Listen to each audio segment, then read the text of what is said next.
Devil here, Kenny Danico, three-time Stanley Cup champion of the New Jersey Devils, and you're listening to the Uncle Puckers New Jersey Devils podcast with Chris, Dan, Bob. I don't know what's going on. We're going to fucking just roll with this thing. Let's go Devils. I feel like we just heard that intro. Yeah, we did. You know what? I'm not even going to play that. We're just going to... So far, this has been a complete shit show. So welcome to the Uncle Puckers. Chris, Dan, Bobby, Tony, and we are joined tonight by the host of the New Jersey Devil Trap podcast, Bill. I couldn't pronounce your last name, so just Bill. So if anybody checks us out and has not checked out Bill's, what the fuck is going on?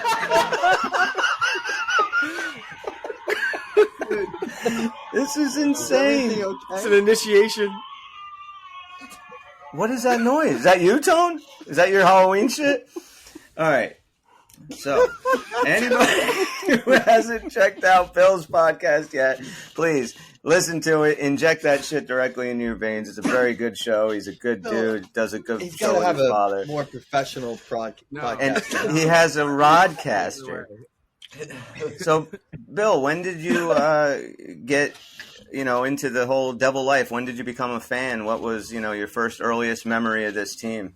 Yeah, so it was like 1992, 93.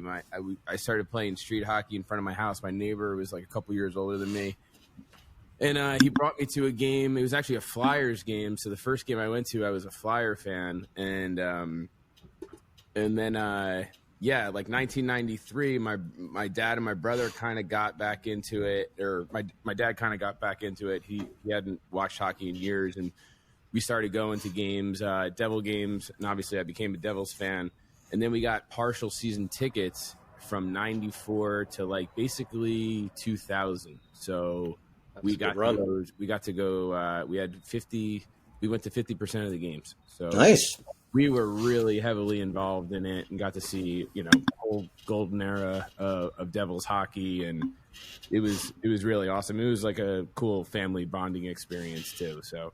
And now you have kids that you can take to the games yourself, which is pretty fucking awesome. And and I bought I'm like a season ticket holder, so I go to a ton of games, and like during the week is hard because they're so young, but the matinee games and even like the Friday night game, we try to bring the kids along. And like you got introduced to it right at the beginning of their heyday, their semi-dynastic little portion there, and then now your kids kind of coming in now to this team, which that's awesome. You just eliminated all those shit years. That's great. Perfect timing.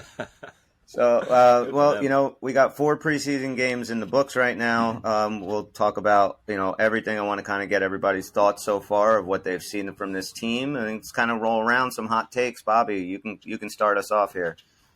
I'm going to start off with Alexander Holtz, of course.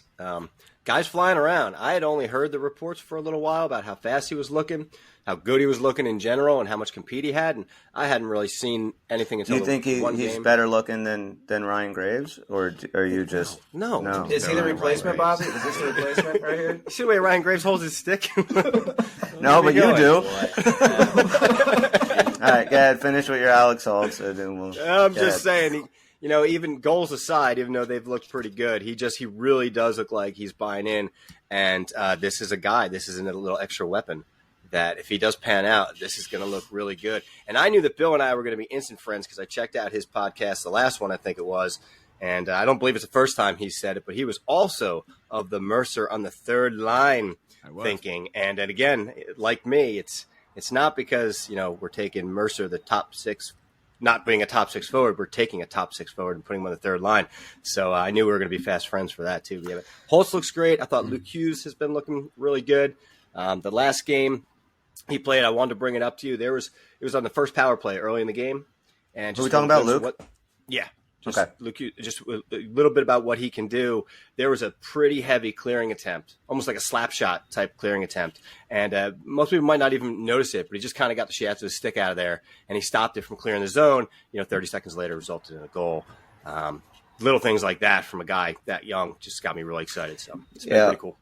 I do have, just to kind of piggyback off the whole thing. Like, we always praise Tom Fitzgerald for everything he's done, whether, between Meyer and the signing and Toffoli, everything that he's done. And one of the things that I think this year is going to be one of the biggest things on the radar of what Tom Fitzgerald did do, and actually it'll be what he didn't do, and that's actually sticking with Alex Holtz and not trading him, because I agree with you. So far this season, dude, he looks like he's for real. And I know playing with Meyer and Heischer is going to, only help him, but he looks like a different player than he did previously. So, Dan, how about you? I needed some takes. Team's looking really good. I mean, they got a lot of good things going. It's preseason. It's hard to get too excited about it, but I mean, they're like handily, taking over games. And it's, I understand preseason. I don't like to get too excited about it. But everything's clicking. I don't see any problems there. I liked seeing a lot of Lazar. I thought, because he's one guy we didn't get to see enough of last year. And I like his game. I thought it was pretty good. And, Toffoli, what can you say about him? He's been fantastic. What a great fit on this team. It seems to be, right? It seemed like he was going to be on paper, and just to see it come to life already is pretty impressive. And, goaltending's been very inspiring so far, considering – that was one of the biggest questions we had about this team. Looks like, we're going to keep some questions no matter how far we go into the regular season until we get to the playoffs. But I think it's off to a great start. So, Bill, how about you, bud? I thought there was going to be a lot of to me, the biggest question mark is the youth on their back end. And I think we needed Kevin Ball to really take another step or really bring some sort of very, very young veteran presence, and between having to maybe make up some minutes on the penalty kill and stuff like that. And I mean, it looks like, if you looked at his skating from the beginning of last year to the end of last year, and then you look at it just in preseason right now, it looks like his edge work, and he looks pretty quick out there. I thought he made a beautiful pass in the Ranger game that led to a goal. That was a beautiful pass, yeah. So Ball has been encouraging. I like Tice Thompson's game, and I think the staff does too, because they're obviously giving him a lot of looks and giving him an opportunity to make a case for that fourth line, which to me, I mean, it comes down to our sixth defenseman and then our fourth line winger slot, depending on Bastian's health or whatever. But those are the two positions that I think the team is trying to get the most looks at. And I haven't been overly impressed with Foote, who I originally slotted in that position. And I think that they're between Lazar and Tice Thompson, those are the guys that look like they're kind of really trying to make a name for themselves to be on the opening night roster. Tone? Yeah, and I have to agree about Thompson. The thing, I kind of think he might be the odd man out in a way, but I think he's really been impressive. Holtz, and I always, like I said, Bobby, I know you've been a big Holtz supporter, man. It's nice to see him playing. And Schmidt, Nemitz, I mean, there's a lot of guys, I've only seen half of the preseason games, but I've watched all the highlights and stuff. And, it's nice to see Schmid's coming right back and playing well. I mean, I have to say it's kind of encouraging, right? Schmid looked great against the Rangers. Totally. I mean, he was. No, he did. And let me tell you, I'm going to say this. I'll say it once, but the fucking New York Rangers don't deserve Igor Shesterkin. They don't deserve him. He's too fucking good to be there. He needs to go maybe across the river. But man, this dude, he's so fucking good. It's crazy.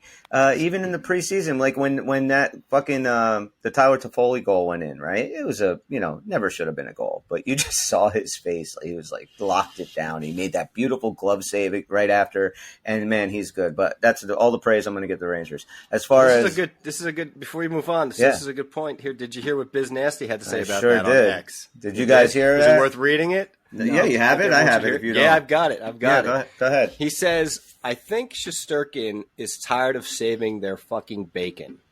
I think they're all frauds. I don't like their depth at all. Their fan base are frauds. Their team are frauds. They're done. The Metropolitan Division is too fucking strong. The Fagazis, no playoffs for you. And then Rangers owner Dolan is going to have a meltdown. This guy's just crazy, man. He just says whatever the hell he wants. I love him. Oh, yeah, he does. This is Aristotle. He's a real poet. Yeah. He's the Pat McAfee of hockey. That's how I put Biz with that. That's kind of where he's at. But I couldn't agree more. Maybe not so much that their fans are frauds. I mean, I don't know about that. The fans are pretty much assholes. But I mean, other than that, I completely agree. And yeah, they don't deserve Igor Shesterkin. But Tell me this. Tell me that if Shesterkin doesn't rob Nemitz on that goal, there's going to be a lot of chatter about Nemitz between 100%. He obviously had it was a fluke goal that he had in Montreal, but he looked pretty good.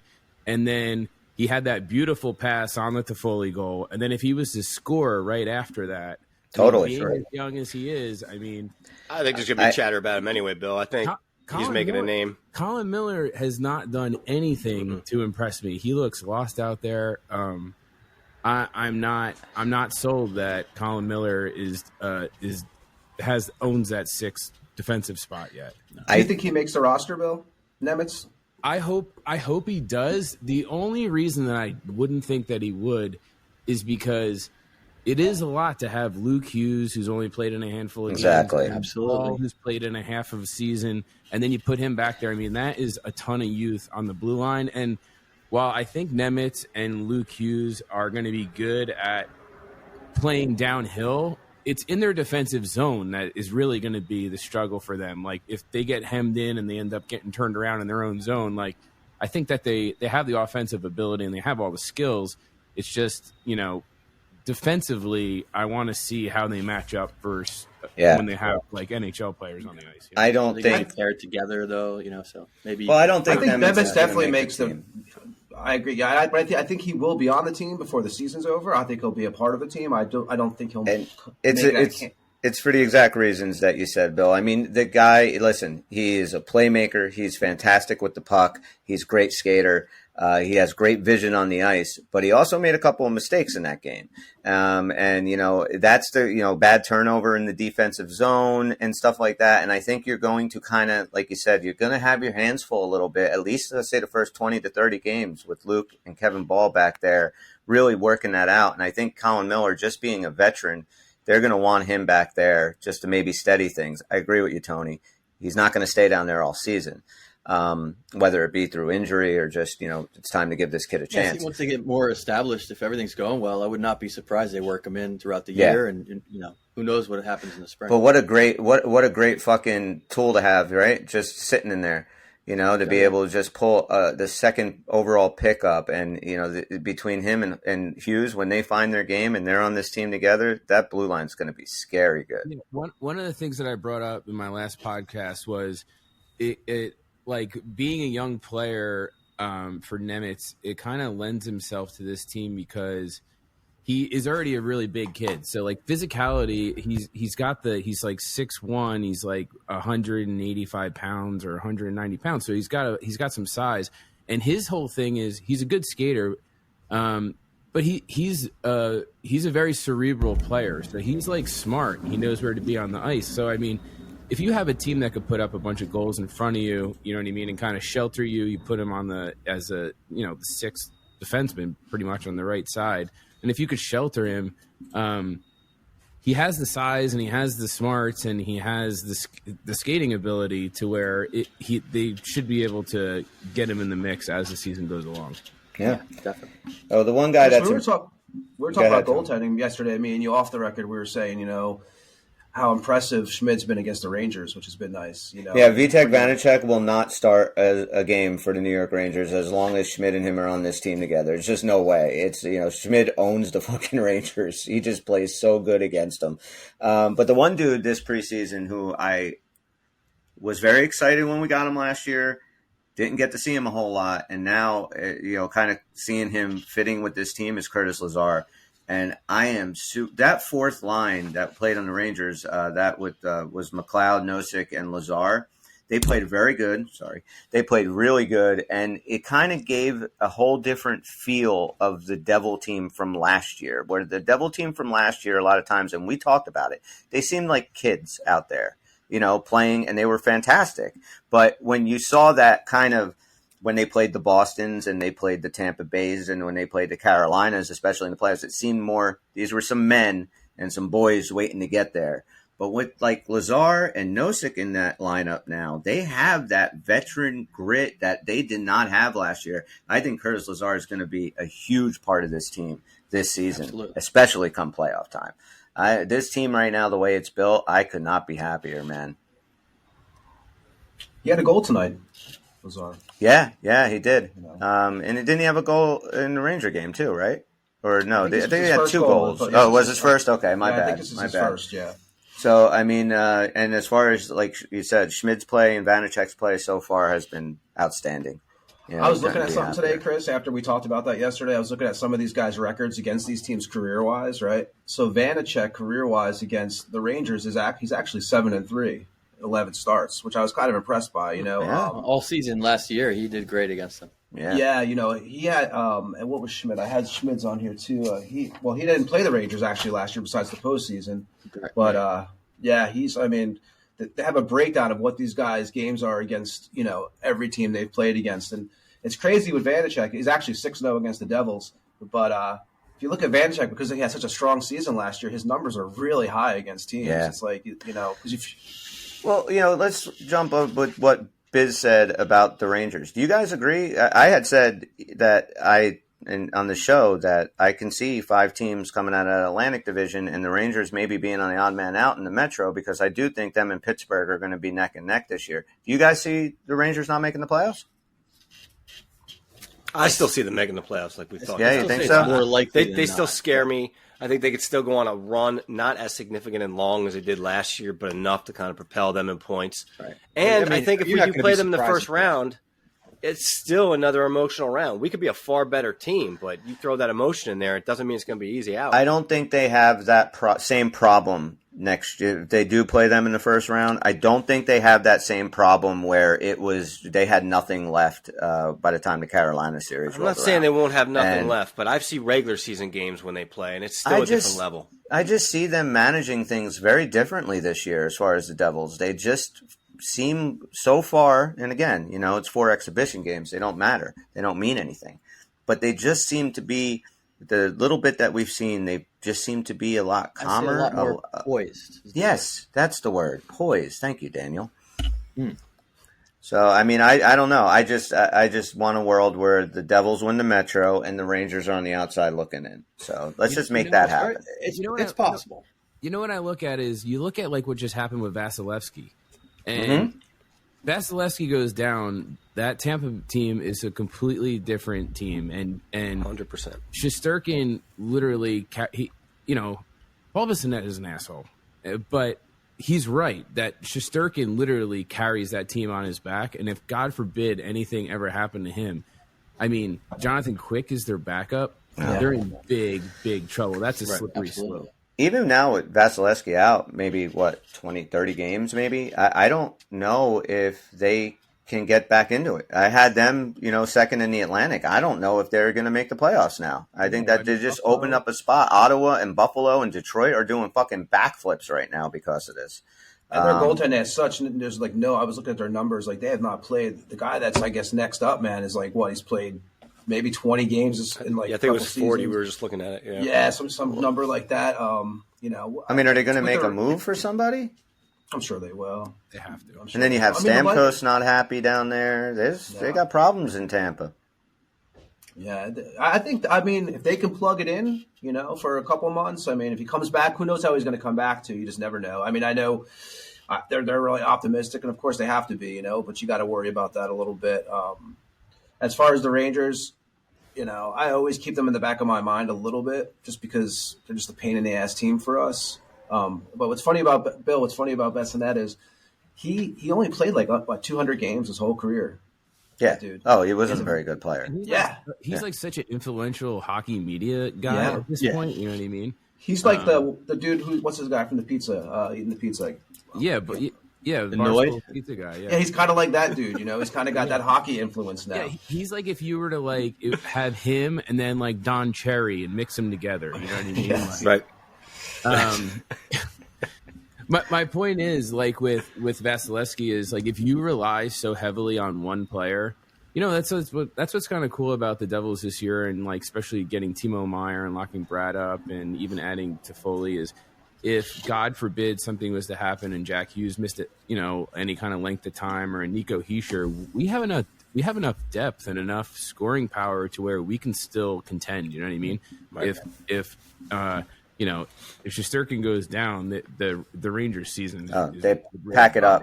Pack it up and go home. Now, and this is the first year, and that I can remember that. Yeah, I mean, last year, even if Jack goes down, you're in trouble. This year, it's different. I mean, but I will say that on Monday, I'm going to the city, to Madison Square Garden, where I will be slapping Uncle Pucker stickers all over that fucking place. Nice. So I'm just saying, throwing that out there. I went to the playoff games. I went to Game 6 there last year. Oh, nice. And then I went to That was both the regular loss. season games too. And I was surprised. Like, it was by far the most amount of Devils fans I've ever seen in the Garden. So that was You went to It looked like that. Oh, that's right. Game 6 was at the Garden. Yeah.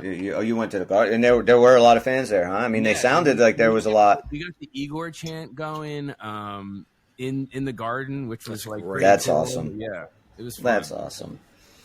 So, all right. Anybody else? Any takes on this before we jump into some other stuff? What you guys? Any more thoughts? Ready for the regular season, man. Yeah. What do you guys think? Like, I was telling my kid, I think maybe next game, that'd be Game 5. Maybe we see at least like the top 3 lines maybe playing together, and then maybe ease in for Game 6. Or do you guys see something different where maybe Game 6 is the full squad? What do you think is going to happen? I mean, personally, I don't have a clue when it comes to Lindy Ruff and what he's going to do with his lines. But I mean, I would probably. So we have the Islanders and then the Rangers. Is that how we're finishing up here? So, I mean, against the Islanders, I would probably, like you said, maybe put most of your starters in. But it really depends on who they want to see. I mean, what guys are still on the bubble that they really want to see. Use this time to see, who can possibly fit. So I would be surprised if you don't see a Final Form team there, even up through Game 6. So I didn't think of Final Form. I just kind of felt that they might do more of the definites for Game 5 and open up Game 6 to a couple more of those. Because we don't have that many question marks. Well, so tell me what you guys think about this.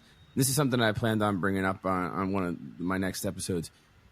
I don't get the thought process between playing Nemitz with Weatherspoon and then playing Luke Hughes with. He was playing with Marino. No, he wasn't playing. No, I'm talking about in the preseason. So Ball played with Marino versus the Rangers. Ball and Marino are never going to play together. Right. It doesn't make any sense. Why wouldn't you at least get a look? Luke Hughes is going to make the team anyway. But, why wouldn't you have Luke Hughes play with Marino in the preseason and then play Nemitz with Ball? That's an excellent question. I guess, it maybe just had to do with wanting to maybe see even more of Weatherspoon. I don't know. They literally waved in the caught yesterday, right? Oh yeah, that's right. They did fucking cut him. Maybe they saw enough. Yeah, but I mean, he's without us. I don't think this team needed to look at him. To be honest with you, you have 6 spots. You have people that you want to get in there, and he was never in anybody's top 10 to get on that. No, defensive squad. So it's kind of like a wasted opportunity. If you're serious about getting a good look at Nemitz, play him with somebody who he could potentially play with during the regular season. Ball would have been that would have been a great opportunity to really see what he was about. Now, Nemitz is on this team, all right, Bill, and we're talking Hamilton, Hughes, Marino, Siegenthaler, Ball, and Nemitz, right? Now, how do you pair them up? I would go Dougie and Siegs, and then Luke and Marino, and then Ball and Nemitz. And obviously, you could, if you wanted to, you could drop Siegenthaler down and have him play with Nemitz, and you could move Ball up to play with Dougie. That's what I would do, but either or is fine.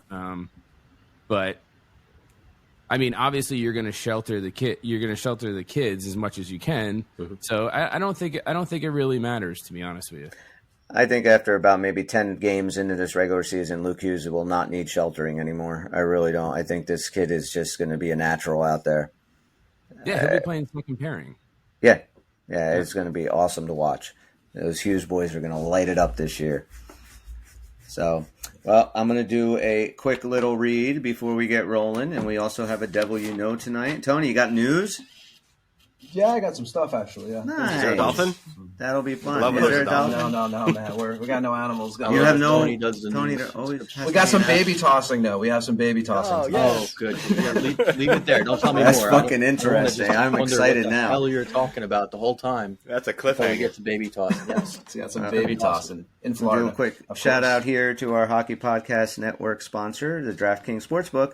We're back with another week of football, and DraftKings Sportsbook is keeping us in on the NFL action with great offers every single game day. Game day, not game day.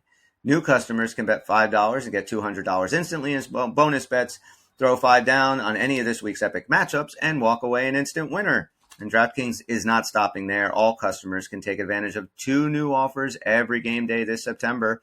Football's more fun when you're in on the action, so download the app now and sign up with code THPN. New customers can bet just $5 to get $200 instantly in bonus bets only on DraftKings Sportsbook, an official sports betting partner of the NFL, with code THPN. The crown is yours. Gambling problem? Call 1-800-GAMBLER or visit www.1800gambler.net. In New York, call 877-8-HOPE-NY or text HOPE-NY. In Connecticut, help is available. For problem gambling, call 888-789-7777 or visit ccpg.org. Please play responsibly. On behalf of Boot Hill Casino and Resort in Kansas, licensee partner Golden Nugget, Lake Charles, Louisiana, 21 plus, age varies by jurisdiction, void in Ontario. See sportsbook.draftkings.com/football terms for eligibility, terms, and responsible gaming resources. Bonus bets expire 7 days after issuance. Eligibility and deposit restrictions apply. We're back. Jesus. I missed that's that. Could so you do much that fun. again? Yeah, exactly. You can listen to the playback. Chris even reads that little the little writing you see on all the things that you don't even want to read. Chris has to read that too. It's like everything. I've become a big time fine print guy now. I just fucking whip out with a magnifying glass and I check it out. But we do have a devil you know. How about it, boys? Let's do it. Let's play a game. Play a game? I don't know. Hang on. Try it again. Let me know. You really think that I can get anything to fucking work tonight? Oh no. No. What is this? I think I just fucked something up. Oh no. What is this? What am I doing? What is this? I don't know. I'm trying to get rid of it. I guess it's not porn at least, Chris. We're still here. Wait, it's No, still early. something It might be porn. We happened. don't know. I don't know. I could have just fucked up the whole show. It's very It's still possible that I recording. just did. All We're right. still recording. All Go right. with it. Guys want to play a game? Let's play a game. Yeah, let's play a game. Or not? We're going to... Shall we play? There we go. Whew. Gremlins are out tonight. Boys and girls, it is time for the Devil You Know on the Uncle Pucker New Jersey Devil Podcast. So, Bill, is the fart live better than listening to it? Yeah, it is, right? All right, so the rules of the Devil You Know is that tonight Dan will give us clues to a former New Jersey Devil player. Bill, Tony, Bobby, and myself each get 3 incorrect answers before we are eliminated. And we can ask Dan any question we want. He can or cannot answer. It is completely up to him. So, Daniel-san, whenever you're ready, brother. Yes. This former Devil is currently 53 years old and originally from Alberta, Canada. Any guesses? I'm gonna leave this one go for Oh, a A yeah. minute. Canadian hockey player? That narrows it down. So, Ken Danico. yes, that's it. No, we didn't. No, not Ken. I was going to say, damn, you got to. Is he old? He's older than 53, right? I don't know. I don't know either. I would think so. I don't know either. He probably is. Okay. This player, though, was drafted in 1989 by Buffalo. He also has played for a total of 6 NHL teams between 91 and 03. So you got a time frame there. This Devil's kind of unusual in that he's had, the way I counted it, 4 separate stints with the team. Okay, With the Devils. With the Devils. And I don't think he repeated any service on any other team. Just that he keeps coming back. He's like that old Herpes. girlfriend. Yeah. Or that old girlfriend. But, What year was he drafted, Dan? 1989. 89, yeah. So, but he didn't, get on an NHL squad till 91. So Okay. there you go. He was traded away from New Jersey, I think the first time, along with a very, beloved Devil that everybody might remember. A pretty big trade. Okay. And what year was that? That I'm not gonna give it away. Okay, you don't have to answer it. Well, I'm just not entirely sure. I didn't put that in my notes, but I could find out for you. We'll hold off on that for now. Okay. So, but he did come back to the Devils, and then when he went away again, he was a part of another Devils trade where a much more famous player than him, or more beloved to the organization. He's part of two trades away from the Devils, where along with him, a big name went. A bigger name. Yeah. So it's not Ken Danico. It's definitely not Ken Danico. Who the fuck is this? All right. Why? I feel like with those clues, we should all know this. Well, it's always the ones that get you, though. This he also has a fairly controversial inclusion of his name on the 2000 Stanley Cup. Christoph Oliwa. Danton Cole? No and no. That was the 95. No, it was the 2000 Cup. Yeah, no, that was not. No, 95 was Danton Cole. Oh, it was 95? So he has his name because he only played 6 regular season games that year and no playoff games. But yet he did make his name on. He didn't get his name on this 2000 Stanley Cup. He was with the team. He's got a total of 388 games played overall in his career, which remember was between 91 and 03. NHL career, I should say. He played in Europe a couple years after that. Okay. He scored a whopping 23 goals in that time. Did pick up 80 assists and has 103 points and 338 penalty minutes. He's 6 foot tall, shoots left. Is he a forward? He's a defenseman. He is a defenseman. All right. You have anything else? Last time Did you say he was from Alberta? He was basically for future considerations, not part of a big trade then. He was from Edmonton, actually. Edmonton, Alberta. This is 4 stints with the Devils. Traded twice in a big monster trade with a more popular, better player. Drafted by Buffalo. Drafted by Buffalo in 89. Yeah, I wouldn't say call them monster blockbuster trades, especially that. But it was fan favorites. Time, but fan favorite, yeah. Don't want to miss. I think I know one of the trades. I'm pretty sure I know one of the trades, but I have no idea if it is. I don't know who went with him. Jason Smith? No, that's a good guess. I had him in my head. I like that. We did him already, though. Yeah, we did Jason Smith. That's true. Bill doesn't have all the ones that. Yeah. So, okay, when did he play with the Devils? Like his first stint? Well, there was 4 times. So, right. The first time, let's see if we can get that for you. This was in the 99. No, I'm sorry. Nope. Not 99. And you said the 2000 Cup was the cup that he's on, but he shouldn't be? Yes, exactly. But that was not his first stint. I believe that might have been his second stint. Okay. I'm trying to find this order of things. Yeah, it looks like it was 97. 97. Yes. He played 13 games in 1997-98 season, actually, before being traded. I have a guess. Sure. I know I'm probably completely wrong. Is it Chris McAlpine? No, I like the that guess. That was 95 team, though, right? That's 2 wrong for me already. One more, I'm gone. I'll give you another hint here. Please. He did play eventually for the Devils in the playoffs. He played in the 2001 Stanley Cup Finals. He played in the finals. He did. And I don't have information on exactly how many games he's got. So he played in the finals, 2001. Who the hell is that? Yep, in 2000 he didn't even dress, so it wasn't, But 2001, he did get some amount of games even into the finals.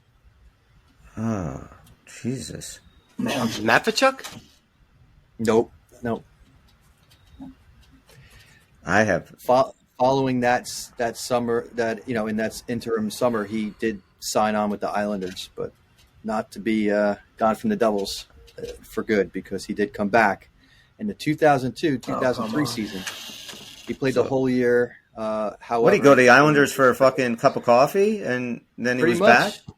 It seems like that's what he kept doing. Kept leaving and coming back about 4 times in his career, as I counted it. Man. And by 2003, he left and he played in Europe. Can you tell us the teams he played on? The 6 teams he played on? Well, drafted by Buffalo, played with them, and then moved to Edmonton, St. Louis. They list Devils here, but the truth is, there was a few times after that.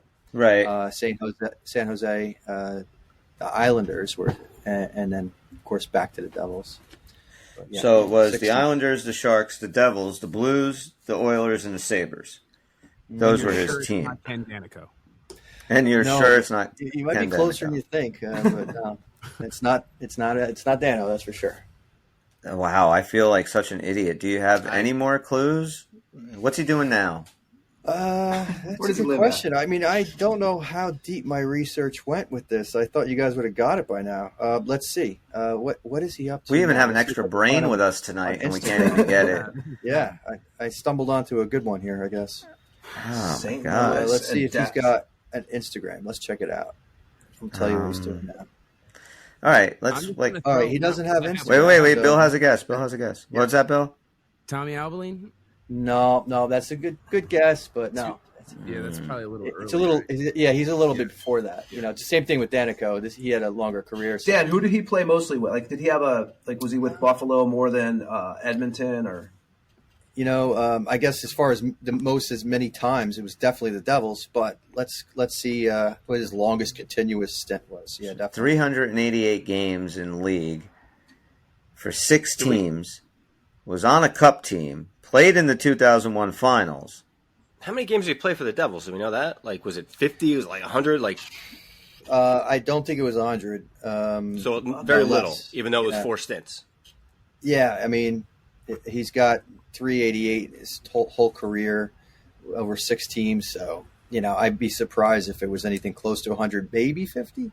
That's you got to give me some time to find that. I don't have that. Who was on that? Who was that defensive Ken quarterback? Sutton? Oh, wait, what was that? I think I Ken heard the Sutton? right answer. Kenny Sutton. That's Wow. right. Wow. We have a winner. That would have skipped my brain. That's a Very nice, Bobby. Ken Thank Sutton. God, Bobby. You Holy shit! nice. Thank you so much for fucking putting that thing to bed. Bobby's like, damn, Google works. That was Bobby's got one. Good. That's Wow. 2 total for the year. I totally Killing would never have thought Ken Sutton. Never got that. No, Yeah. he escaped Right? from my memory too. Just looking over the rosters, I'm like, why don't I know this guy? He's been on a couple different, teams that went far. When you He said didn't get much time. Edmonton, I was kind of on Bills. I was like Jason Smith, but we already did that, dude. That's- But if I I popped kept in my going head back with to Smith. Edmonton too, I was like, Some good guesses, guys. I wouldn't have thought. I would never have gotten this one myself. That was a tough one, dude. Thanks for giving it to us. Yeah, next time we want, like, this guy wore number 4. He had a C on his chest, something nice and easy, So, all right. We want to do some news, Tone? What's going on in the world? Sure. Let's give it a try.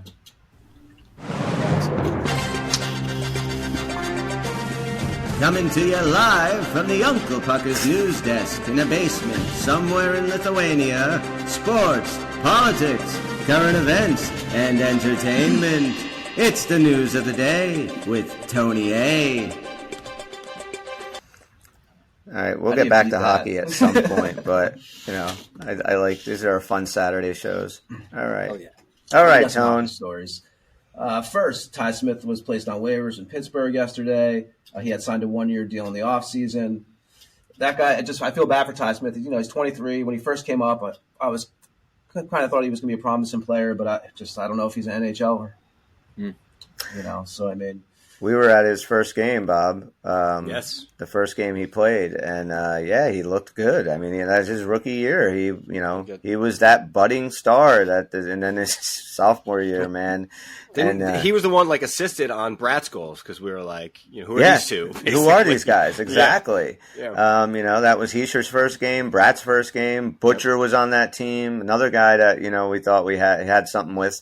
That didn't work out, but and nobody picked him up off waivers, so he's just a UFA right now. Yeah, I guess he still gets paid, right? I mean, he still gets that contract. It depends if it was guaranteed or not. Yeah, he in the NHL, he's only played a handful. Besides with the Devils, man, basically he played 9 games, I think, with Pittsburgh. We had like 1 goal. I didn't even know. Anyone want to pick him back up? Yeah, and so no one's picked him up yet, but he just yesterday he got cut. So, but he's just I mean, does anyone here think we should throw him back in the organization? No.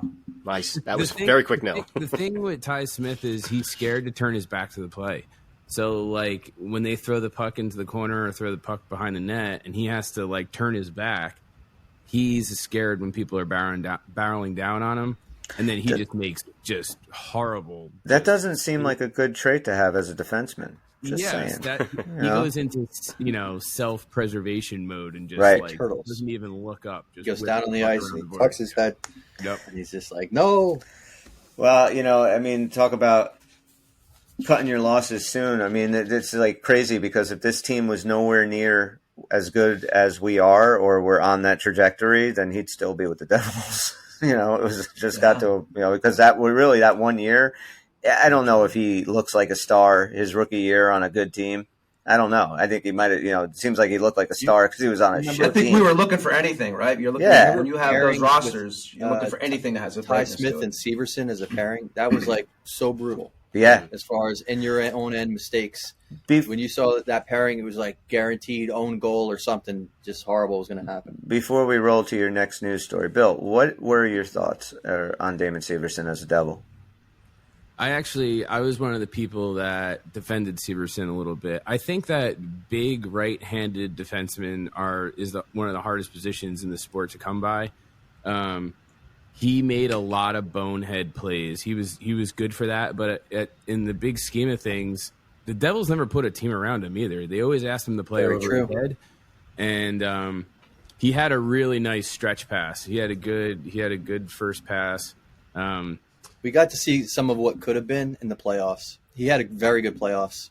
And you're right. I mean, it was I was always hard on him, but the truth is it was not a very good team, and he was not the person to be that stalwart, rock back there either. So it was a two-way street. The same thing, and it's not fair. I mean, he's getting paid like it, but let's be real. I thought he was one of the better right-handed last pairing defensemen in the league last year. Sure, I mean? Like that's where he belonged. But you can't really pay a defenseman to be your sixth defenseman $6 million a year, right? So. And I think he's going to have a problem in Columbus this year playing alongside Werenski. I mean, Werenski's good, but he doesn't play very well on his own end. And Severson's going to be asked to do a lot of things that we've seen in the past for a long time.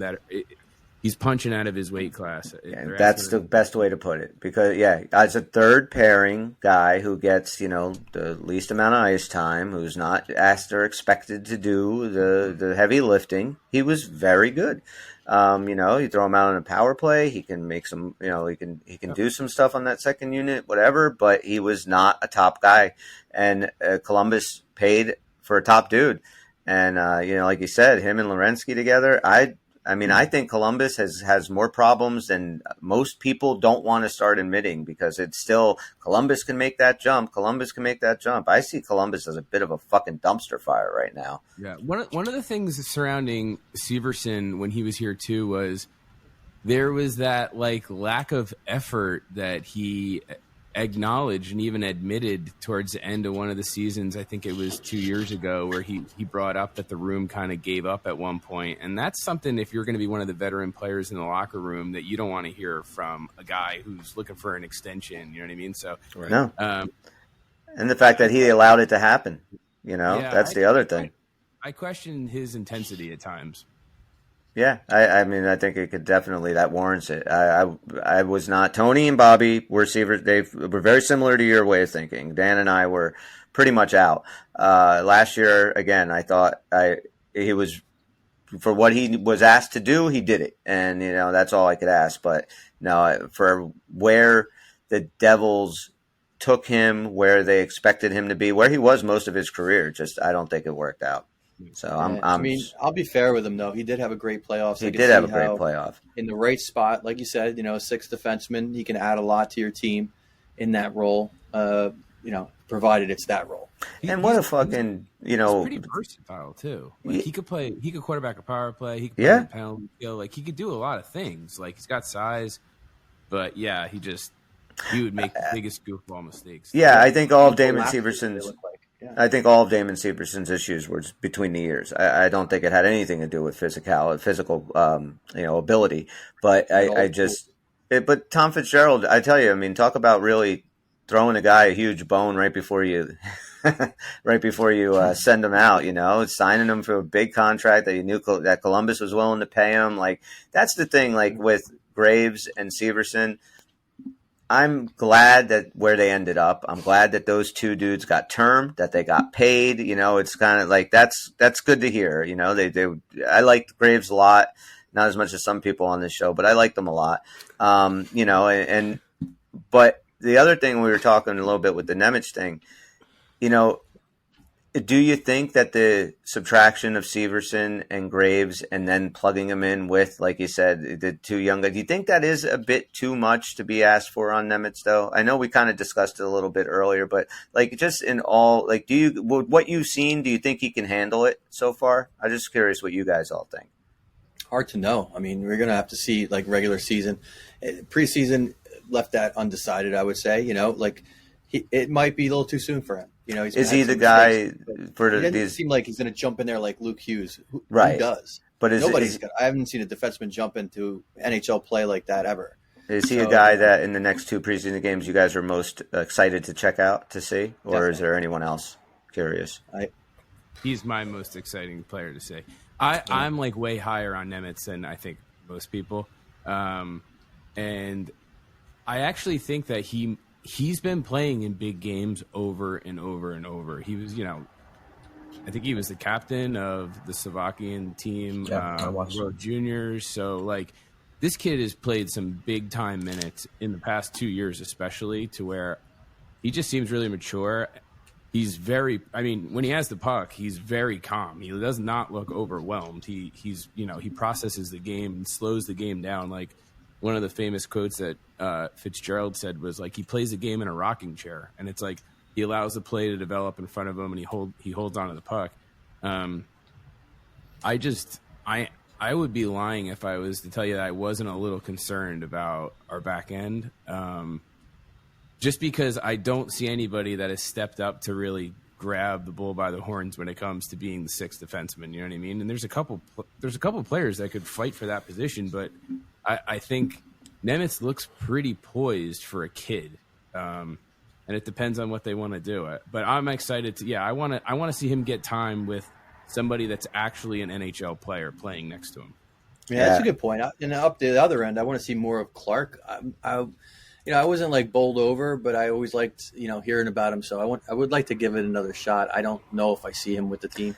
The thing with Clark, like we talked about, it was we were just kind of talking during the summer, like, is Graham Clark possibly going to push Alex Holtz in that for that spot? I didn't see. They are light years apart this preseason in my eyes. I would say so. Alex Holtz is so far ahead of him. Yeah, Holtz looks good. I'm really happy to see that. I wasn't sold on Holtz at all. Neither was I. But I like what I've seen so far. Clark's turned the puck over a lot. Yeah. It's been a problem. I like that he can bring a different kind of style to this team. That if it is not a problem, it would be a nice fit. And I would like that. It just doesn't feel like his year. Sometimes it just feels like there's a natural step in, and everybody knew this year if Holtz at least played up to his near potential, that was going to be his step in, and he's now proving it. So it kind of just pushes Clark out for now. Like, we don't know what's going to happen next year, but I think it's just not the year. It just doesn't feel right. like all everyone talked about the whole offseason, with the top six was, what they can do, all the guys on it. Nobody, and not national media, nobody, no podcast. We're talking about Holtz up there, and the fact of like if he is I'm saying the fact Just of a like couple of like maniacs. everyone looking at like okay, they're going to get tons of scoring from these guys. Like Holtz's name wasn't mentioned I hear in what you're that saying. group, and now. I can see this season playing out where Holtz is right up there with these guys. Mercer was slotted into that right Yep. role on the top looking at six. 20 Nobody goals or even more. mentioned Holtz. You're absolutely right. Yeah. I kind of look at it like this way. Everybody that plays with Nico ends up playing above, plays above expectations. That's so true. If Holtz can't play with Nico, why would we think that he'd be able to play with Holla on the third line? You know what I mean? So that's the way I was looking at it. And I was also looking at it like, if you were to move Mercer down, think about the matchup between having a Palat, Holla, Mercer line. Our third line would be so deep, and also if Mercer's production slipped a little bit this year, we'd be able to save some money on AAV, maybe signing him to a long-term contract. You think that's all part of it? Put him in a spot to fail, and then we don't have to pay him a whole lot of money. It's fucking Machiavellian. It's the producer's plot, Well, Toffoli, Yeah. He's not signed next year, so Mercer might be playing in the top six next year anyway. Yeah. Exactly. And and if Toffoli does what we think he's going to do this year, man, I think Tom Fitzgerald will be whipping the checkbook out in January, waiting to lock that dude up. Foley's going to be a big addition, man. I think he is like what an under the radar thing too, but that guy is just a big addition.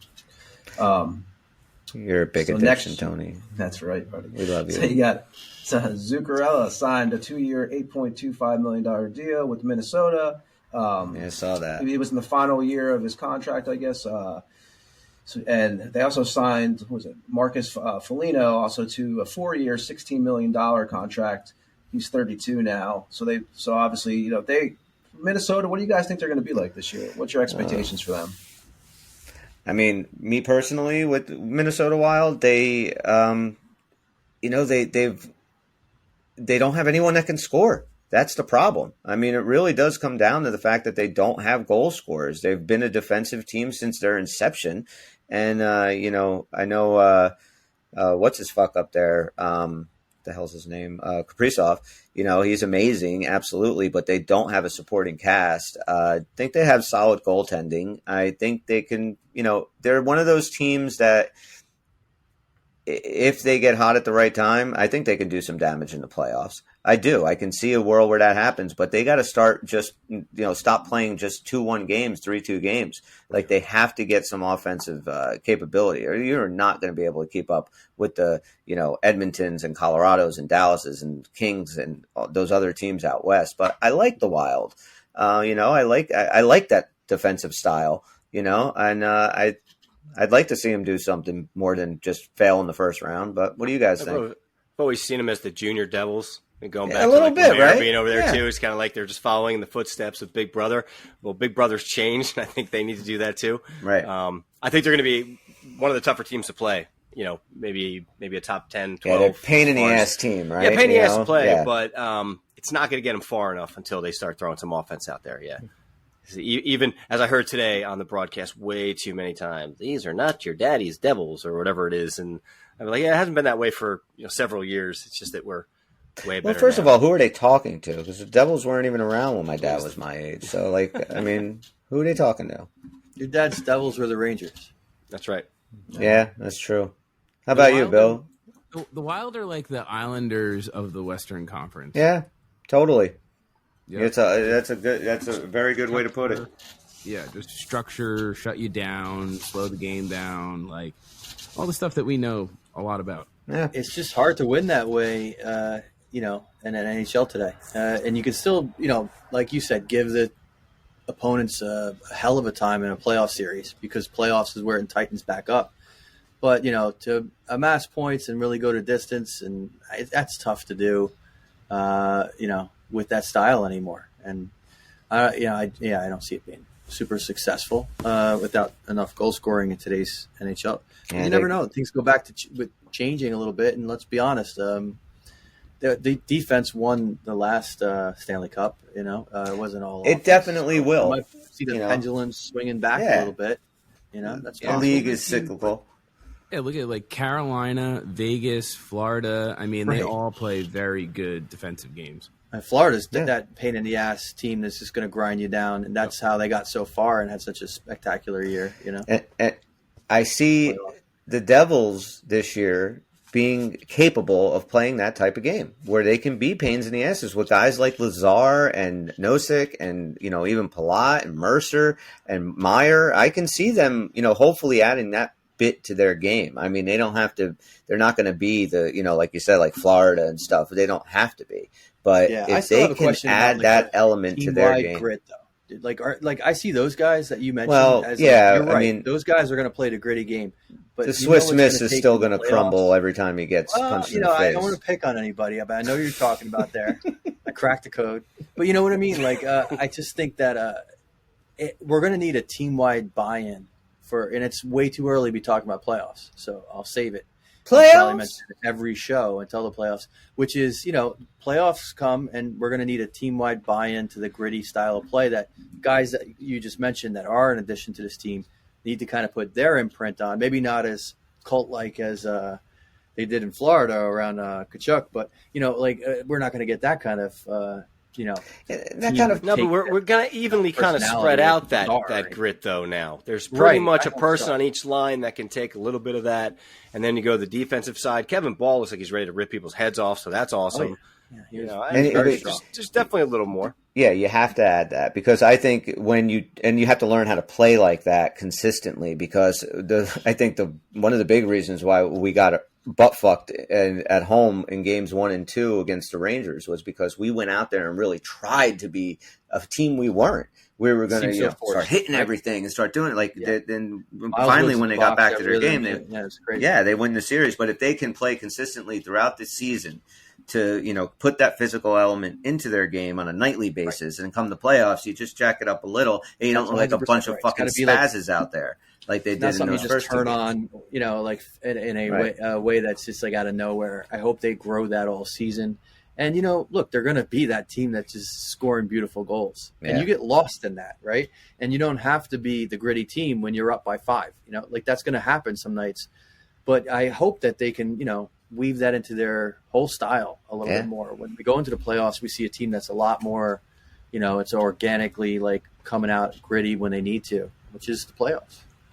Bill, here's a question because I know what we all think because we talk about it all the time. But don't you believe one thing we were really missing last year, or was just it was so obvious, like our dudes would get knocked down in the crease and no one would do shit. I mean, there wasn't even a look like we weren't even getting in their faces. Like you even see guys who are pretending to be fighters getting in people's faces, but we were just skating away. I felt like that was a huge problem, and I think it's obviously in the playoffs it's going to be even a bigger problem. Well, how did you feel about that? Did you notice that was a big issue last year with the team? Yeah, that was a huge issue. We didn't have anybody to clear the crease or anything. I do think that with Ball having a little more experience and being a little more comfortable and not having to look over his shoulder to see if he's going to lose his, be watching games from the press boxes, I think you're going to see him be a little more physical this year. He's going to, part of being physical, like during the game, not so much after the whistle, but during the game is you kind of lend yourself to being caught out of position. You know what I mean? So he took that out of his game a little bit, but you see how he's improved with his skating. I think you're going to see him throwing his body a lot more, but also I think you're going to see him clearing the front of the net and getting in people's faces. I mean, that dude is a beast. Another guy who, I think the upgrade when it comes to toughness and sandpaper and physicality and experience is the upgrade from Yegor Sharangovich to Tyler Toffoli. Big time. Huge. Mm-hmm. Yeah. Sharangovich was soft as shit. Yeah, he was. I mean, it's boy to men there, definitely. Tyler Toffoli is literally the exact opposite. He's a grown man who has won a Stanley Cup, who will go to the hard areas of the net. He knows how to play the game the right way. I think like a guy like him, and obviously a full season of Timo, it could add a little bit more identity to the team. You know what I mean? And that's that's exactly because, everyone, like Dan said, everyone knows they're going to score tons of fucking goals. But like, if you can not be pushed around so easily by most teams, that goes a long way, especially in the postseason. So I totally agree. Kevin Ball should be knocking people's fucking heads off. Yep. Yeah. Our next story. This is actually a cool one because I'm. Is it the baby one? We live in Want the baby It's one? not the baby one yet. Yo, Baby dolphin? Can I cut you off 1 second? Can I Absolutely. tell you what my favorite story was from your news breaks? Oh, yes, please. I think I know what it is. You know what it is? Some dolphin fucking. It was about the manatee that raped its manatee. mother. Yeah. Dolphin manatees. Story still haunts Same. me. That's a haunting story. I mean, what kind of conditions were these manatees living in? You know, it doesn't escape me that this was in a tank. You know, I don't think they would have done this in the wild. But I'm going to tell you right now, if I put you and your brother in a jail cell for 30 years, bad things might happen. And it's an ugly truth. I'm not going to say it's just manatees doing this. This is fucking deep. It's dark. It's very dark. It is a very dark story, though. Yeah, Of course, anytime. And You can't pick up a dead dolphin, too, right? That's no. Apparently, their lungs will collapse. Yeah, I mean that. Yeah. Tony, you got a lot to live up to tonight with this baby story. I know, man. I need to look it up really fast now. So this one's a cool one because nobody stays with their team anymore. Everyone bolts eventually. That's usually the way. Michael Backlund, 34 years old, signed a 2-year extension with Calgary. I know they really wanted to get that done. They also named him the captain. He was our 24th pick in the 2007 draft. He's 34 years old now. He's going to be making, I guess, $4.5 a year. He's played 908 games with them, 185 goals, 307 assists. And I just thought I think he's going to play his whole career there, and I think that's a rare thing these days. It's going to become even more rare. So that's just a cool, I don't know what you guys. There you go. That's for Bob Backlund. Bob. Okay, baby tilting. What do we got? No, we're gonna go to the not at the suck baby portion. What's got two? What we get? The what portion? Last, but the people suck portion. Okay, this is a good. I didn't fucking do that. Gremlins. This is craziness. Anybody else want to play admin next show? Holy shit, man! Please. Stories out of Houston. Just banging them out. The goal siren's going to happen again now. Some video's going to pop up. All right, so what do we got? Okay. In Houston, We're going Texas. To Houston, Texas. Authorities released video this week, almost 2 years after a Jack in the Box employee pulled out a gun and opened fire on a family during a dispute over curly fries. According to the police, the situation took place in March of 2021. So wait, I just got the employee did this. The employee shot. Yeah. So basically, what happened? I know what happened to. So I was just thinking in my head, family how is pulled up. anyone going to make a joke out of this? And then Dan just did. The family pulls up right to the thing. It's a 6-year-old and a mom and a dad. Right. And I guess, they basically ordered a couple meals and pulled away and pulled back around and said they had no curly flies. So the employee basically Curly started flies? They ordered curly flies? That's disgusting. Taking ketchup and ice and started throwing it at them through the window and then pulled out a gun as they pulled away. And Well, started that's shooting the at normal escalation from ketchup and whatever you throw at them. Of course, after the PC hits them in the head, you have to shoot them. Yeah, so then now they're suing the Jack in the Box. Oh, wait, so they all lived. Everybody's okay. Everybody's alive, but they asked, but the Ford was the lady's name who pulled out the gun and shot, had pleaded guilty. It was a to woman? Conduct. It was a woman. Okay. So a very large woman. She served a year of probation. Well, that explains it. What's that have to do with anything, Tony? But now they're suing. But they found she served a year of probation for the first charges, and then they found out she made terrorist threats in 2012, and now she's Jack in the now Box they're doesn't vet their employees very well, do they? Wasn't Jack? Was They Jack have a in the Box second the chance place- program, apparently. Was Jack in the Box the place people got poisoned at in the 80s? Do you remember there was like a big I've never eaten at a Jack in the Box. They're in No, I have no California. I had mean, one I've- once. I was out in I forget what.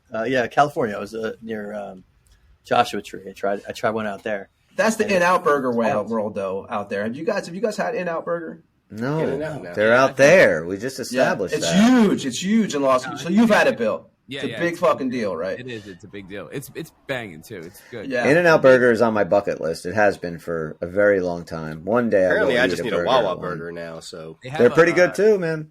They have a hidden menu. So like you Yep. What, I gotta find it? Like I walk in, I got to start looking under toilet seats and shit for the fucking menu. Geocat. You gotta Google what you want before you go, so you know what. But you know how much that pisses off the employees when some jerk off comes in and orders off the fucking hidden menu. Bill's right though. It's a known thing though. It's kind of a known thing. It's not a big deal. All right, because like I'm in the food business and I know the idea of people coming in being like, well, this is on your online hidden menu. I'd be like, well, fuck you. I didn't prep for that shit today. And then Chris pulls out a fucking gun and starts shooting at him. So this is where this all ties in together. Natural escalation. Yeah, but no, he's right. Because in App Burger, there is like a special menu, but most people know it. So there's a certain way you order. Okay, so this isn't secret. I mean, it won't be anymore now that you threw it out over the airwaves to our 3 listeners. So it's on brand, you know, like they're kind of like that weird Joker kind of thing, feel vibe. So if you go there and get shot in the face instead of curly fries, I think that's on brand. Would you say that they're like our White Castle? I mean, no. Not as far as food. Not as far as food. As far as ambiance. Ah, boy, I don't know. It's been so many decades since I've been inside of White Castle. What's going on in there? Funny stories from that White Castle on 37 at like 3 o'clock in the morning. That's the one. We'll share one. No. Okay.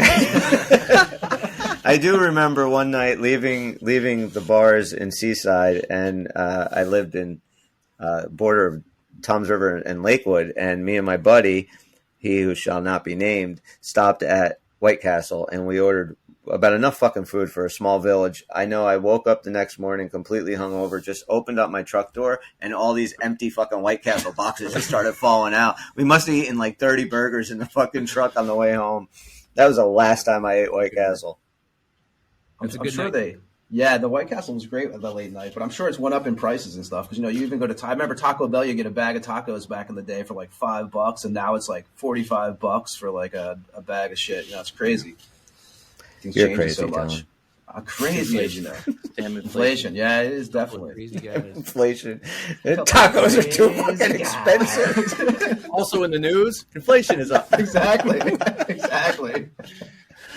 And our last story is at a Daytona Beach. Wait, you don't have the Lauren Boebert story in this? No, but you got it. Did you guys hear that? I don't even know it. She's a congresswoman. You went to the movies with your girlfriend Lauren, right? And what happened, Chris? Well, we went to see a play, and she it was a play, not a movie. Jacked me off in the theater. I felt her boobs. We were vaping weed the whole time. Oh, and then we got kicked out. And did I mention that she was a congresswoman? This is crazy, and this is okay. Like, this is so okay. Nobody's even talking about it. What's that? I'm okay with it. There's an actual billboard up in Colorado. I'll send it to you guys, and it's literally. It's this woman will jack you off in a movie theater. For a good time. How do you not vote for that? How do you not vote for that? I mean, get that or some crusty old guy. I mean, you got to go for that. Tone, apparently those are your only 2 options. I'll take the congresswoman. She's fucking nuts, man. The whole video's online, which is something you can watch if you wanted to. You porn. Basically, you want to watch congresswoman porn. You want to watch? It's called End of Empire. That's what it's called. Yeah. That's something else. Now I'm sad. Thanks, Dan. Don't be sad. Here we go. It's Tony, back to we will always have Canada to escape to. Always in the Florida. Yeah, that's true. That's always the saving grace, right? We don't live in Florida. And Tony is a Florida man. Yeah, he is our sometimes. Florida man. I mean, you've been a Florida man for many years. Yeah, you are. We have a very. Now you're a Lithuanian man. My brother lives in Florida, and so did actually my dad does too. He's like a snowbird. So one of my brother's employees, someone he worked with, did you hear about that guy that like ate the bath salts and then like ate a guy's face? Oh yeah, like a few years ago, right? Knew he was like connected to them somehow. Oh wow! Really? Yeah, I was like, dude, what is going on down there? He ate the guy's face in the middle of the day. Yeah, like under a bridge, right? Yeah, under the bridge, like a fucking troll. It's like fucking noon. There's a fucking dude eating a dude's face. He ran up on this, like they were like sitting in the driveway having beers, and this guy just like came running up on him and then like hit him in the head with a hammer and then like ate him in the face. Now pulling a gun is the appropriate response, not when somebody complains that they didn't get their curly fries. Do you think Curly he flies. planned on eating the face that day, or he just was like, he looked down in his hand and there was a hammer. He's like, I don't know, and he just took off. Like, what happened? I don't think he First planned mistake it. was eating the bath salts. That was the first mistake. Tony's right. Jesus. Salt, zombies, and hand jobs. Daytona Beach, Florida. 2 women face charges. That's the title of the show: Zombies and Hand Jobs. Zombies. I tell you what. You get a lot of We hits got to for guess that. though. Don't forget It is to guess. So October look, 1st, isn't it? Zombies, And the, hand jobs, and Bill. We'll just go all three of them. Like, who's your Just leave podcast, it Bill? there. Yeah. Yeah. and then I get the letter from the Hockey Podcast Network asking us Get the to fuck kindly outta here. remove our shit. So, all right, last story. Okay. Daytona Beach, Florida. 2 women face charges after police say they tossed a baby around outside of a Daytona Beach bar on Thursday. This isn't a ball. Hey, listen, I have a problem with the story because Of course. I'm a father of 4, and I would constantly, when the kids were little, throw them up in the air and catch them again. It's a little worse than that. I love doing it. Oh, they weren't there's doing more. what I did? Yeah. Let's go deeper. After curb stomping the child. No, more. Oh. No.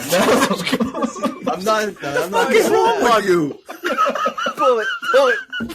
You said like tossing the kid around, and I figured it just play What the? Can we just? What the? like American fuck? History X. Kinda. Exactly. What happened? I wasn't even thinking like that. I mean, I was just thinking of the teeth on the curb, but Dude. I just watched man. The Walking Dead like this week with my wife, and there was a zombie, and they put his teeth on the curb and kicked his face in. I watched the worst fucking movie last night in the history of movies. Did you guys ever? There's just nothing on. Everything is like, you put on is either fucking depressing or stupid. So you just put on garbage. Okay. That's my life. But I purposefully put this movie on, and it was the Meg 2, right? Oh, wow. Right. Which is short Dude. for Megalodon, the big shark movie, right? Yes, giant shark. But it was the worst fucking movie I've ever seen in my life. There was happened one cool scene, right, which of course made no sense. And I'll just tell you, they're talking. So they're trying to get somewhere. They're like 1,000,000 feet underwater. Of course, they're totally fine and have all the protection. So don't worry about Jason Statham. He lives. So the woman they get attacked by a bunch of megalodons. A woman's whole face shield gets cracked, right? And they're rushing to a shelter and they get in. They're waiting for it to pressurize, but it's cracking and cracking. Now they're thousands of feet underwater. So the thing cracks and her head just fucking explodes right off of her shoulders. It's worth fast forwarding that or finding that scene online, but do not watch that movie at all. Is that bad? Pretty Oh sure my God. her whole body would explode. Reminds Well, me of they Big only showed her Trouble in head. Little China. Remember that when his head explodes? Yes, So- I do. Big Trouble in Little China. Love So- it. Yeah. What happened with the baby throwing? So police responded to a call and a disturbance, obviously, outside the Coyote Ugly Saloon, which I think that It's a kind of movie. Like from the movie? Yeah, from the movie. There's actually bars in Florida called this. There's one in Ybor Could be City worse. where They could I have was at. started a hockey team. There you go. No one would come. So they were it's located at 512 Seabreeze Boulevard in Florida. At 12:30 a.m. they went there. Witnesses recorded the event and confronted the ladies. 19-year-old, I can't even pronounce her names, LaFoe and Sierra, who was 20, who's now face child cruelty charges. The woman grabbed the baby and tossed them around.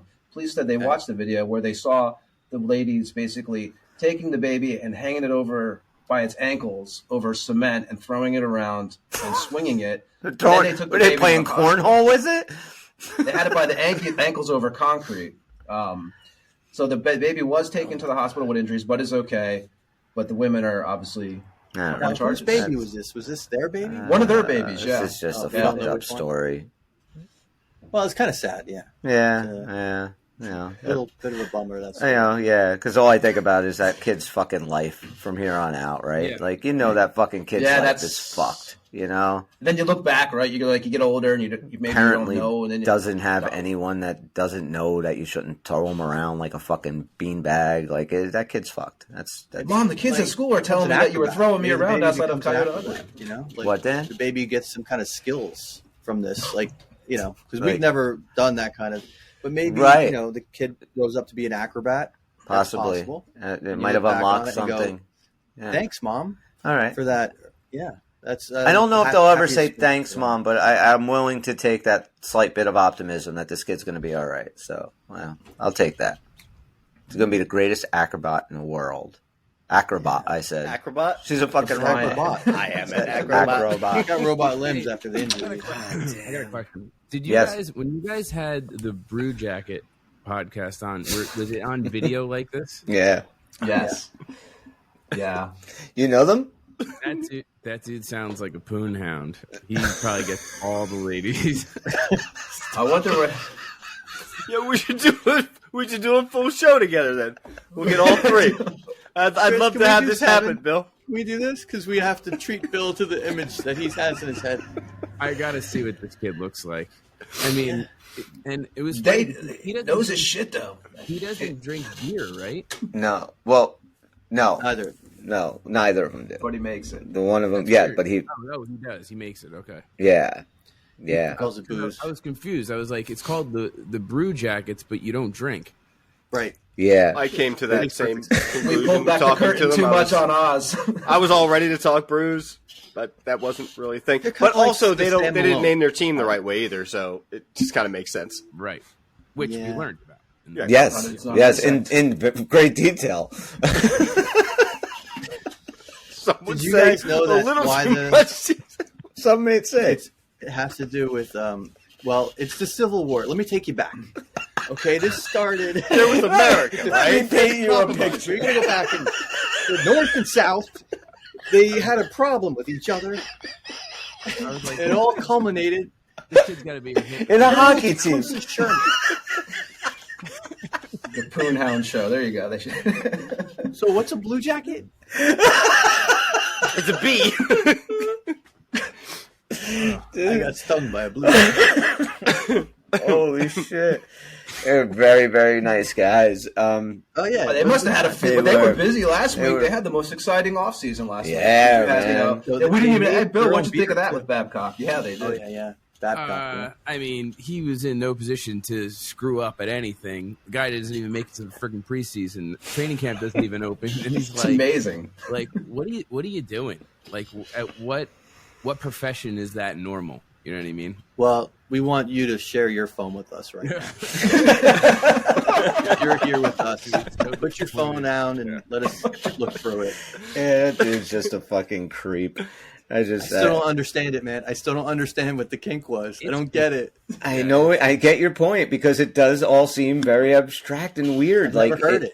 Right. Never heard of it. Like what exactly happened? Did he say he demanded to see their phones? Did he ask nice? Like, Maybe he's just how did the goofy. He whole wants to thing? send like goofy posts up on that person's accounts and stuff like? Maybe Oh, it's maybe. just me, but I genuinely think that he wants to know what their girlfriends or wives looks like for some reason. Really? Maybe.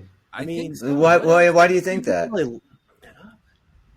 Just because he's like an old crotchety white man who feels entitled to do whatever the fuck he wants. That I don't could probably know. agree And with, they're yeah. all dating like supermodels, you know what I mean, or married Wow. to very That's beautiful true. people. See, it's good because there's got to be a creepy element to this, and I think you just found it. Absolutely. Like, if you wanted to really get to know people, wouldn't you just say, "Hey, Let's have a barbecue. we're gonna do something. You could bring in pictures of your family or stuff that means something to you, or what you That's, did this that's summer." even a little sneakier, Bill. When you that's think what about you that, do. like we're gonna put a little photo up of our loved ones. So if Yeah. they're in a bathing suit, that's great. It definitely is fucking. There are better ways to get to know your team than fucking demanding to see their phones. Yeah. Like I Did said, people actually give them the photos? I wonder. Did that actually take place? I think. Well, I think he did it, dude. The way that you mentioned Tony yesterday, or the last show, or whatever that Airdrop, you right? mentioned. No. Like how he kind of played it. Like he probably played it like sitting down with the big guys, right? Like you know, Goudreau and stuff, and being like, you know, hey, oh yeah, you know, how's your wife? This and that. Yeah, you got any pictures? Let me see. And then something like that, and then demand it from the younger guys, and then be able to use like Goudreau to be like, you know, no, it wasn't offensive. And they did it at his house. At his house? They went to Babcock's house? He went to his house. Yeah, that's weird. That's weird. Yeah. It is He weird. has all the. And then Yeah. he shared it on the television and went Oh. through. So he has all the players. The phone and took it and put it on the television and went through the pictures. Does that change your opinion, Dan?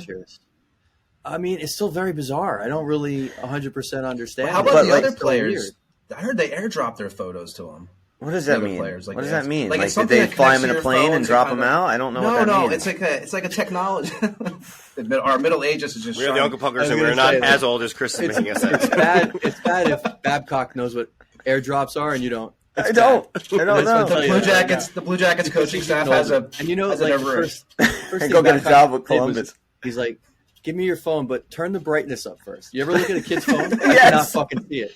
I'm like, you look at this all the time? It's not just my kids. I'm not even fucking around. Like, it's not just my kids. It's just barely and what do they do when they open your phone? They're like, oh, it's too bright. And they turn it the fuck down. Yeah, I know. My God, Dad, I'm getting a sunburn from your phone. It's he crazy. still got paid, though. I mean, the guy still got paid, so he left with, like, some money and a bunch of players' dick pictures, probably. Yeah, right? Oh, man, he's a fucking jerk-off. You got anything else on the news front? No, I think that's it, man. All right. Oh, thank God. Anything else that you guys want to add to tonight's episode before we wrap it up?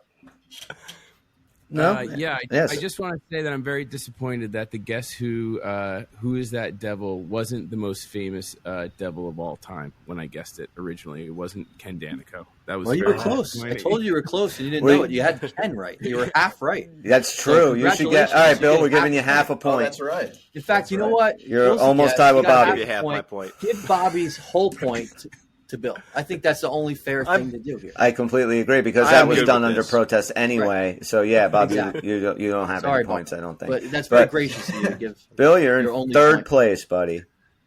Are you guys hitting any games or what? Do you guys get to go to games or often or? Me, no. We're gonna see. I don't know. We're thinking about it. I'll be at opening day. Got opening I day. haven't missed opening day since I got out of college, since '99, unless the league shut down. So I'll be there. Okay. Other than that, I only go periodically.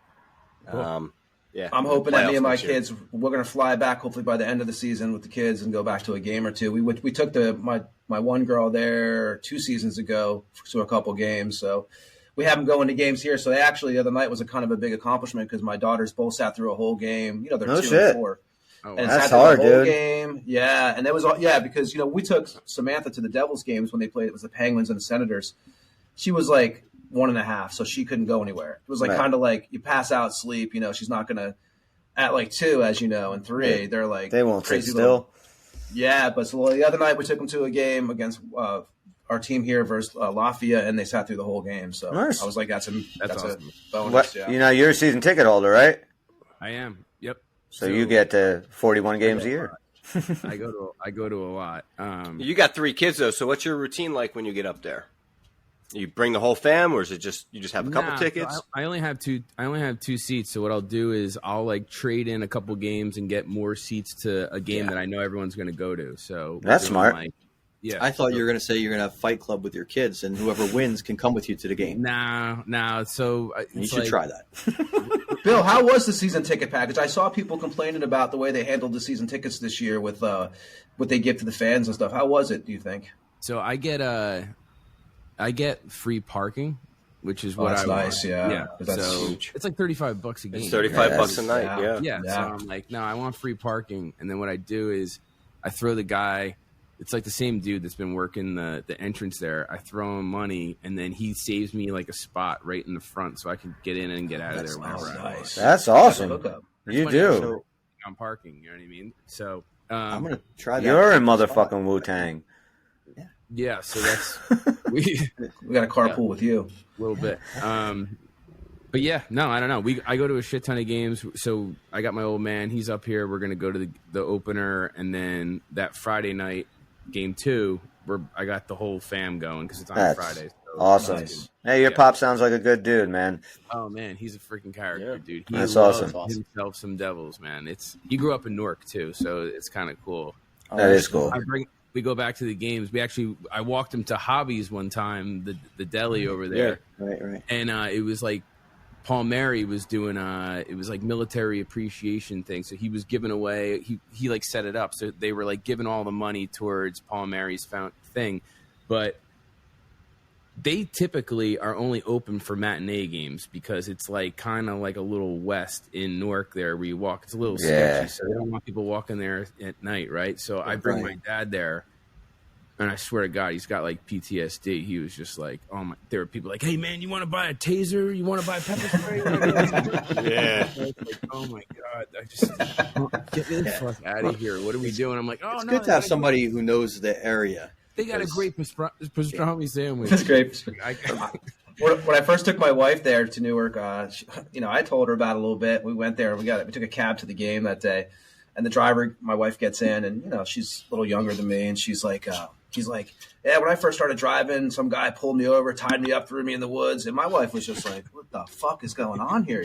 Welcome to America, sweetie. Yeah, I was like, oh, it's you get out of the car, you run into the stadium. I mean, but So make sure, Devil fans, that you go out and get your season tickets right now because apparently it's a great place to go watch games. So, we're not going to be hired anytime soon to do any Devils marketing. But listen, let's wrap it up. It's getting a little late, and I haven't even eaten dinner yet, man. This sucks. But this was a lot of fun, Bill. Now that you have this, Bill, thanks for coming platform, on. Bill, who would you like to thank for your Devil fandom?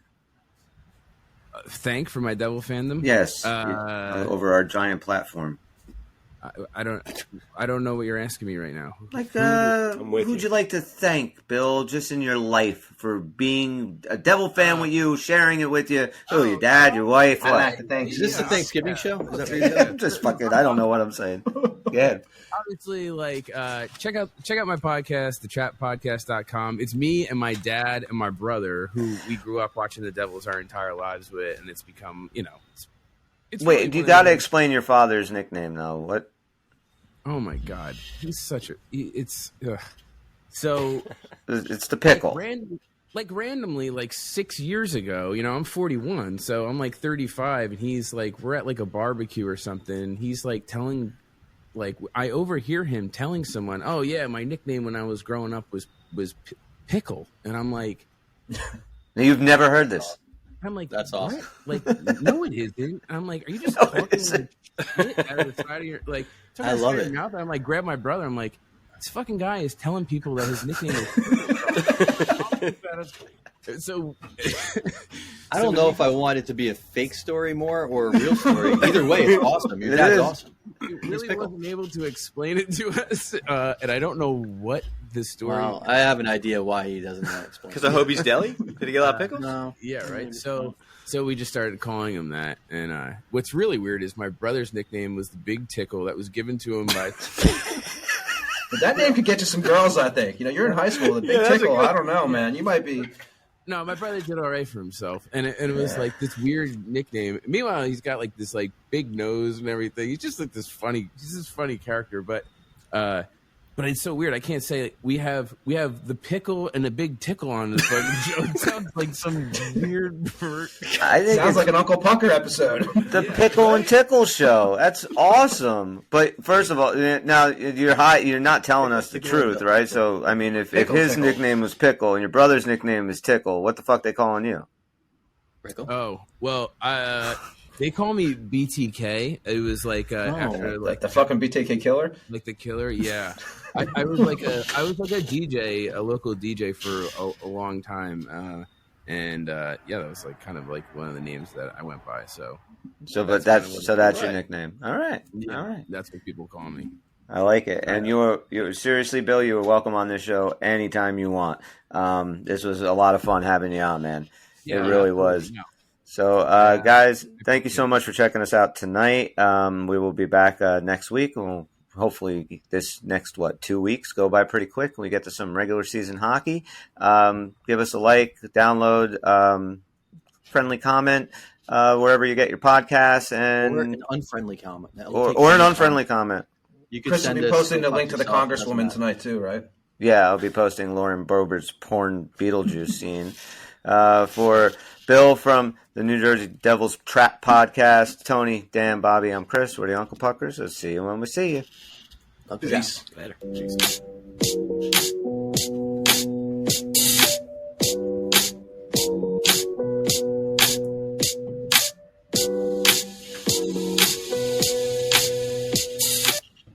It's over, John.